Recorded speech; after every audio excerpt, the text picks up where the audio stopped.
Somewhere, not far from Earth, a star enters its death throes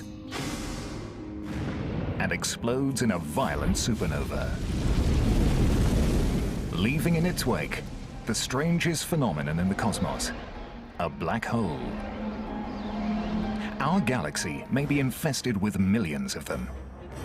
But now, there's evidence of something even more ominous. Black holes of unfathomable size and power. That's a big galaxy, and right down at the center, you can't see it, a black hole that's got a mass that approaches 1 billion suns. Astronomers are now studying them in unprecedented detail and finding they are bigger, stronger, and more destructive than anyone imagined. We'd like to think black holes are far, far away. But what if there's one on our cosmic doorstep? A team from Europe and another from the United States are in a high-tech race to be the first to see into the very heart of the galaxy. Now, an extraordinary new experiment is giving astronomers a first-ever glimpse inside a black hole to see what's in the lair of the monster of the Milky Way.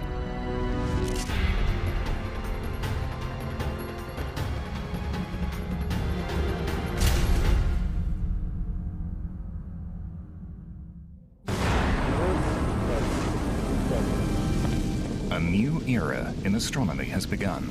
High-tech instruments in space are now revealing a universe rocked by violent events.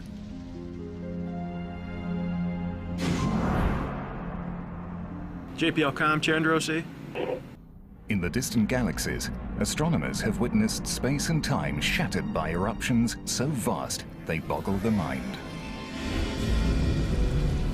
To put this on sort of an Earth scale, it's equivalent to about 1 trillion atomic explosions. But what could produce such awesome power? Whatever it is, it lives at the center of our own Milky Way. Scientists now believe it is the largest and most powerful object in the universe, and yet it emits no light. It is called a black hole. First suggested by Albert Einstein's equations, a black hole is space and time twisted into a furious knot. But the great scientist believed it could never exist in nature.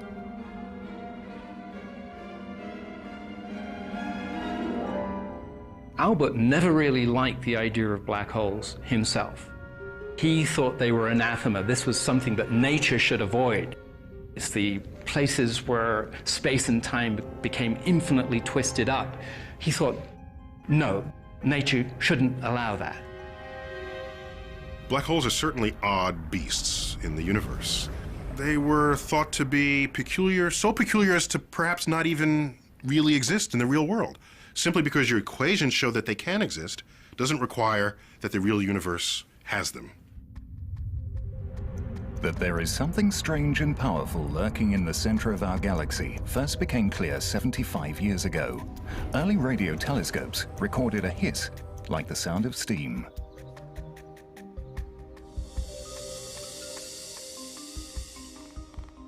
As a young astronomer, Eric Becklin was determined to get to the bottom of this mysterious energy source.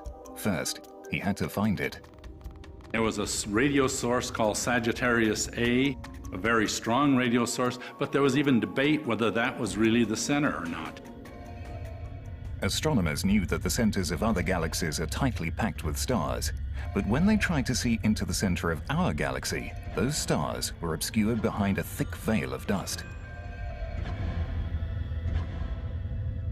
There is so much dust between us and the galactic center, it is completely opaque. You do not see the stars in the galactic center. The most powerful telescopes cannot see it. Becklin knew that some kinds of light, invisible to our eyes, can make it through the dust. Infrared, for example, travels in slightly longer wavelengths. Infrared radiation gets through the dust because its wavelengths are longer and the dust just kind of rides on the infrared wave. In the 1960s, Becklin bought an infrared detector from a military contractor and attached it to the end of a telescope. It was in August of 1966. It was a beautiful night. As we were looking with the infrared detector, we were seeing more and more stars, and the signal increased, and each star gives you more signal, and we were building up. As we were getting closer to the center, more and more stars. We were actually seeing through the dust for the first time, and then came to a peak, and then back down again. And I knew immediately that that was the center of our Milky Way, and that I was the first person to actually see the stars in the very core of our galaxy. Eric Becklin had discovered the very heart of the Milky Way, the exact location of the mysterious energy source. But its staggering power meant that this was no ordinary star. Scientists believed the only one thing that could explain the mystery was the very idea that Einstein had rejected, an object that defies explanation.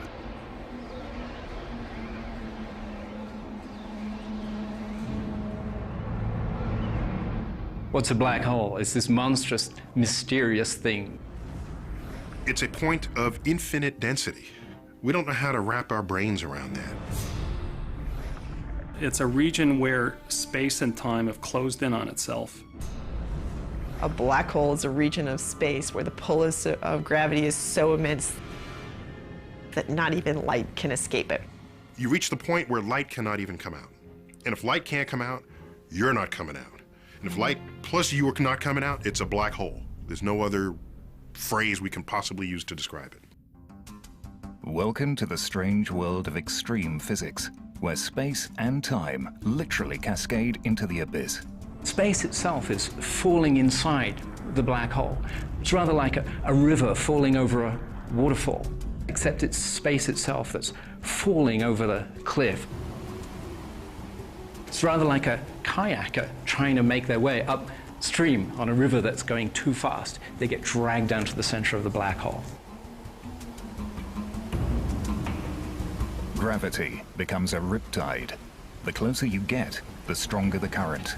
Eventually, you reach the event horizon, the point of no return.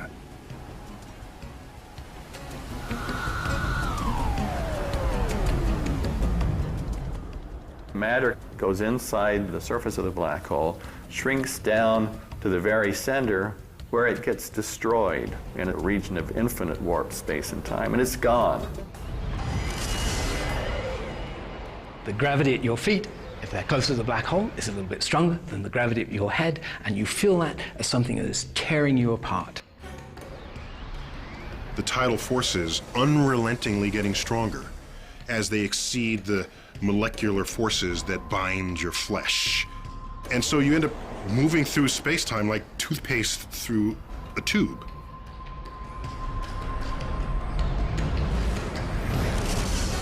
And ultimately, you will pull your atoms apart. You will be, as we say. As strange as they are, black holes are a product of the familiar universe of stars and gravity. They have their genesis in a type of enormous star called a red supergiant. It is 10 times heavier than our sun, yet it will burn itself out in a fraction of the sun's lifetime.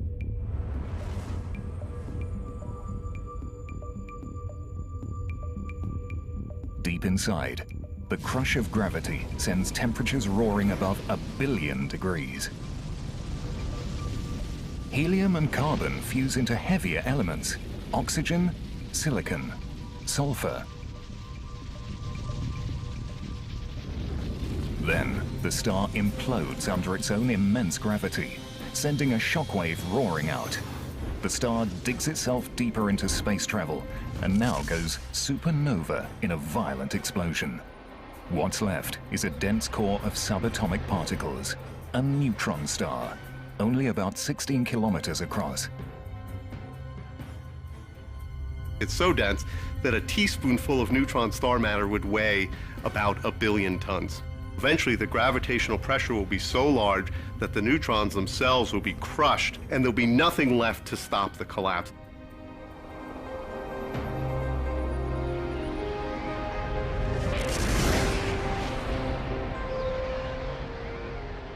A black hole is born. It's 1 million times the mass of the Earth, but compressed so tightly, it literally exits the known universe. Now, the effect of that mass is still in our universe. The mass is still here in that it's causing this fold in space that goes all the way down. It's become a hole. The best way to look at it is, if you stick your finger down in there, you ain't getting it back. We know exactly what effect a black hole is going to have on its environment, on the stars in its vicinity, on the gas that wanders a little too close. So, will we ever see a black hole? No. But that's not what's important here. What's important here is we can see its paw print. In search of a black hole's paw print, Eric Becklin is on a lifelong quest to probe the center of our galaxy.